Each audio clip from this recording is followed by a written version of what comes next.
محرم الحرام اپنی فضیلت و عظمت، حرمت و برکت اور مقام و مرتبہ کے لحاظ سے بڑی خصوصیت کا حامل ہے۔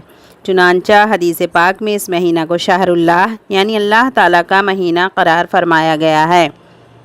محرم الحرام کے مسنون و مستحب اعمال۔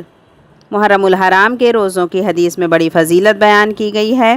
چنانچہ ایک حدیث میں ارشاد ہے، رمضان کے روزوں کے بعد سب سے افضل روزے اللہ کے مہینہ یعنی محرم کے روزے ہیں۔ خاص طور پر 9 اور 10 یا 10 اور 11 محرم الحرام کو روزہ رکھنا سنت ہے۔ ایک حدیث میں ارشاد ہے کہ میں اللہ تعالیٰ سے امید کرتا ہوں کہ 10 محرم کا روزہ گزشتہ سال کے گناہوں کا کفارہ ہو جائے گا۔ مسلم شریف۔ عاشورہ 10 محرم کو کہا جاتا ہے۔ دراصل 10 محرم کا روزہ یہودی رکھا کرتے تھے، کیونکہ اس دن اللہ تعالیٰ نے حضرت موسیٰ علیہ السلام کو فرعون کے ظلم و ستم سے نجات عطا فرمائی تھی۔